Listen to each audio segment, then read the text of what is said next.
Hi, I'm Thistle and I live in Madison, Wisconsin, where I've had lots of adventures in turfing USA. And I wish that it was, all fun and joy. It has not been all fun and joy. I've really been pushed around by a bunch of adults. Adult bullying it's incredible. It's like some people just don't ever grow up. It's great to be here in Southern California at the first National Fist Conference. Thank you so much, Anne, for inviting me. I've known Anne a long time. She sort of came to my rescue when I was first starting to be persecuted in Madison, and invited me to come out and take a retreat here in San Diego. And I did yoga for a week and just hung out with Anne and Rochelle and their dog, and it was very nice. So, and with me. And yes, and with Carol as well. That's right. We went to that Mexican restaurant. That was really nice. So it's great to be here, and I'll play you some turf music later on this weekend. I just want to give you some of the highlights of my 10-year-long journey of feminist activism in response to learning that trans politics and trans activism are misogynistic. You see, I didn't start out in understanding that trans activism is harmful. I believed it was liberatory, just like the civil rights movement of the 1960s was liberatory, because that's part of their campaign, that's what they say. But in 2012, so it's a little bit more than 10 years, it's 12 years ago now. In 2012, on a workshop I was giving at the Anarchist Book Fair in the Twin Cities, which is Minneapolis, St. Paul, in Minnesota, was canceled due to accusations of transphobia. And let me just say, there's no such thing as transphobia. It's a made-up word that's used to keep women like us down. It's a tool used by the witch hunt. There's no such thing as transphobia. But I didn't know that at the time, and I'm like, oh my goodness, transphobia, what's that, And I wanted to explore the issue further and get to the bottom of it, because I knew that I wasn't hateful. And I was like, and these were my comrades, I had organized a big bike ride from the People's Networking Convention in Madison, in intentional community as a tribe of young people who wanted to break free of the Republican Democratic binary and have a people's party, and they were really into grassroots democracy. And so I had ridden my bike with this group of anarchists from Madison, the People's Networking Convention, the PNC, to the RNC. In Minneapolis, PNC to RNC, represent, gonna take down the president. That was one of our slogans. Anyway, and so they embraced me. They really liked me. They liked my music. I wasn't singing about trans things at the time. I had no idea. I just did not know. But I was very curious after I got canceled at the Anarchist Book Fair. I had no idea that it would continue. I would just get canceled again and again and again, and they would just stomp on me and then, smash the ball of their foot down on me. But I'm a seed and I'm a weed, and I grow up through the cracks in the sidewalk. So they've messed with the wrong witch. Are you going to be able to get to those slides? Yeah. Perfect. All right. So what I ended up doing is what I learned how to do as an anarchist, which was, I did it myself, DIY culture. And I relentlessly pursued interviews with lesbians and radical feminists to bring different and marginalized voices to the airwaves of my city in Madison. And this action, along with stickering and celebrating street art, came with dire consequences to my music career, primarily, but also my ability to work any job. So here's the first slide. This is a picture of my girlfriend riding the elevator at the hotel we stayed at in Chicago last winter. And as you can see, there were stickers all over the walls of this elevator which we thought was funny since so many in Madison have accused me of inciting vandalism because I celebrate stickers as a form of street art and free speech. And I wanted to show this picture along with others later on to demonstrate just how widespread it is to put up stickers on the streets of Midwestern cities. It's very common. The witch hunting of little old me. Who's afraid of little old me? Maybe somebody some of you recognize those lyrics. Yes, I do like Taylor Swift. She's a great singer-songwriter. But who is afraid of little old me? A folk singer and community gardens activist. And you know, this persecution started back in 2014 when I got curious about trans politics and invited Sheila Jeffries to talk with me on the Access Hour on Madison's community radio station, WORT 89.9 FM. Keep in mind, this is a community center in Madison, physical place where people gather and, you know, musicians are there, artists are there, all these really interesting, cool people. And I was one of them, and I used to hang out at WORT and go on radio shows and do cool stuff. Next slide, please. So after I interviewed Sheila Jeffries, the response I got from the staff and volunteers at the station, in addition to reactions I got from family, friends, and colleagues, astounded me.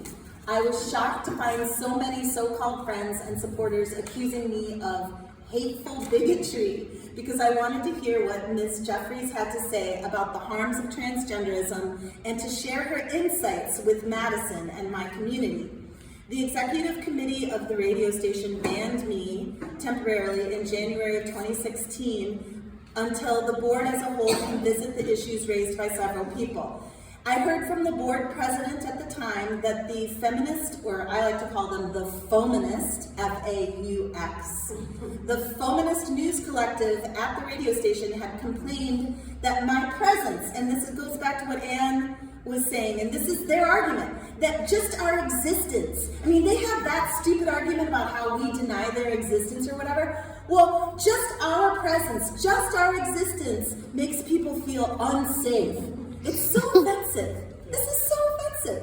And that interviewing Sheila the year before is really what had gotten me banned from the radio station. Instead of giving up and going along to get along, I decided that with time and diligence, my community would come around and welcome me back. So I kept working on getting the word out by creating my own version of a community radio station online. I called it WLRN, Women's Liberation Radio News. Thank you.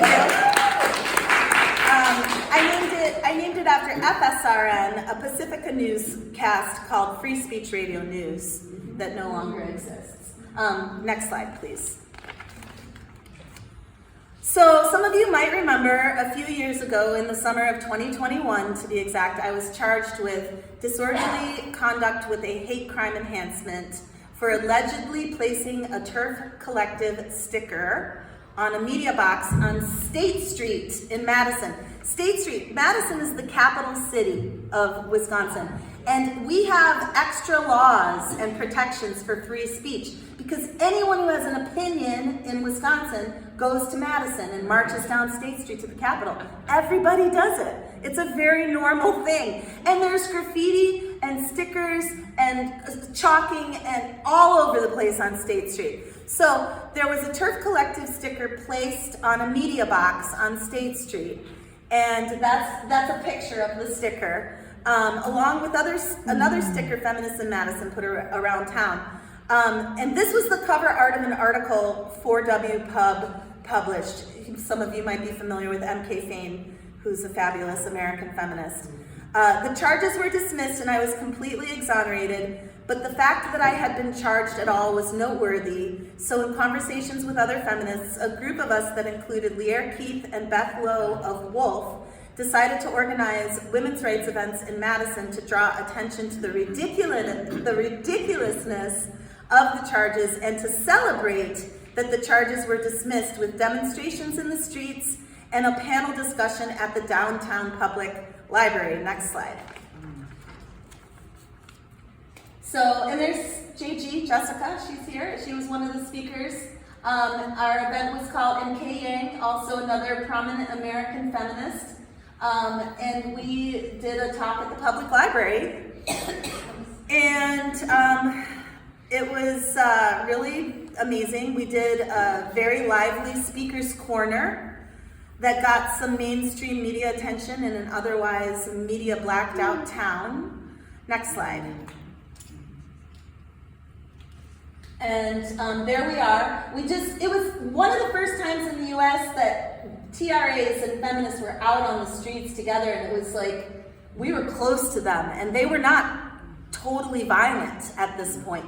They did have noisemakers, and they were like driving around the Capitol Square in their cars and like honking their horns, and they had bullhorns and things like that. But as you can see, look, they're blocking, our people are blocking the trans sign there. And we were very successful. We did the whole speaker's corner, and it was awesome. Next slide. This is a map that an artist friend of mine created for the Sisters for Sisters event to direct conference goers to Madison's stickering hotspots. And you can see the J.K. Rowling or the Harry Potter quote there. I solemnly swear that I am up to no good. WORT 89, which I'm banned from WORT for life now, just so you know. And it's because of this. It's because of this conference.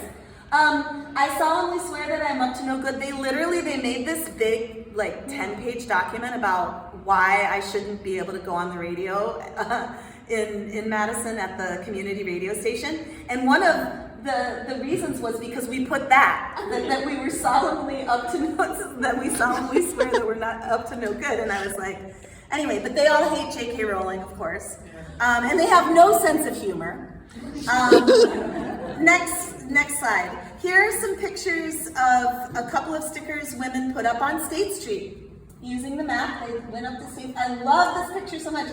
That's a famous artist, Bernie Rose sticker. Help! She's thinking a thought that I don't like. Arrest her! You know, so these were the hate stickers that were going up on State Street. And there's our logo for the Sisters for Sisters conference. And you know, the TRAs vigorously scratched out these stickers, or they covered them up in Madison. It's important to note that the organizers of Sisters for Sisters had encouraged women to exercise their free speech rights using the map I showed you earlier. The organizers also listed locations in Madison where I had been harassed and ostracized, or that were sites around town where a plethora of TRA stickers could be found. And on public property, even like if it's a parking lot, there's a private business, but like on public property. At our training, before we unleashed the women on the city of Madison, we were like, put your stickers up on public places where there are already stickers and graffiti. So anyway, since the Willie Street Co-op parking lot, a grocery store that I've been shopping at for 25 years, and WORT 89.9 FM studios were off the map that I showed you earlier, and many of the women, we had 70 conference participants, many of the women were not from Madison. Not one woman chalked or stickered at the Willie Street Co-op or at WORT Studios. So no stickering happened except for on State Street. I got banned from both of those places for life for inciting stickering, even though the stickering didn't happen. Wow. But they didn't say inciting stickering, they said inciting violence, that I was inciting violence. You know, I mean, it was just unreal. Next slide, please. These are their stickers. That is a sticker literally in the parking lot of the Willie Street Co-op. It's a male middle finger in the trans colors, you know, and they don't complain and say that they are inciting violence or that they're inciting vandalism. Wow. You know, I've seen lots of their stickers all around Madison, and a lot of them use the F word, you know, fuck off TERFs. They're not creative, they're offensive. Next slide. These are our stickers at the Willie Street Co-op, just to show you how normal it is, and that this would be the type of place where we would feel like we could put our sticker, you know, because it's not Inside of the business, on private property, it's a parking lot where other stickers are, and our stickers are not offensive. We don't have a middle finger saying fuck TRAs. No, we've got, oh, this beautiful woman who she might be thinking thoughts that you don't like, you know, and creative, funny stickers. We have creative, funny stickers, you know. Next slide.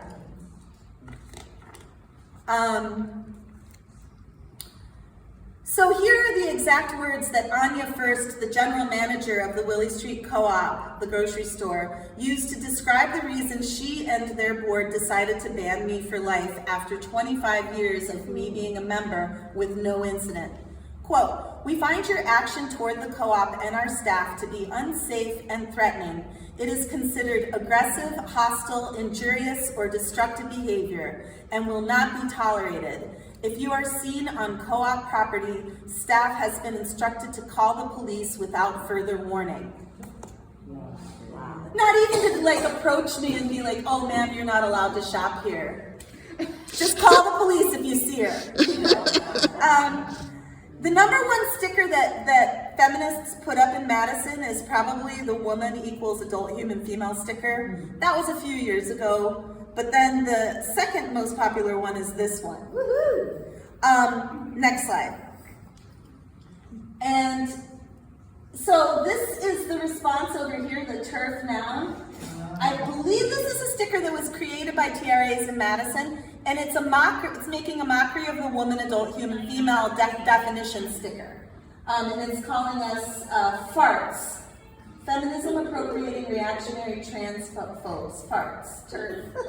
And then this sticker, which is everywhere in Madison. The WLRN sticker is just freaking everywhere. By the way, you can get some WLRN stickers over there for your region as well, and I would love it if you did. Just shameless plug for supporting WLRN. We're trying to get our women, 3 of us, really amazing lay reporters. Like, we don't have any formal training, but Aurora Linnea, if you've read any of her essays and her book reviews on the WLRN website, she is top-notch.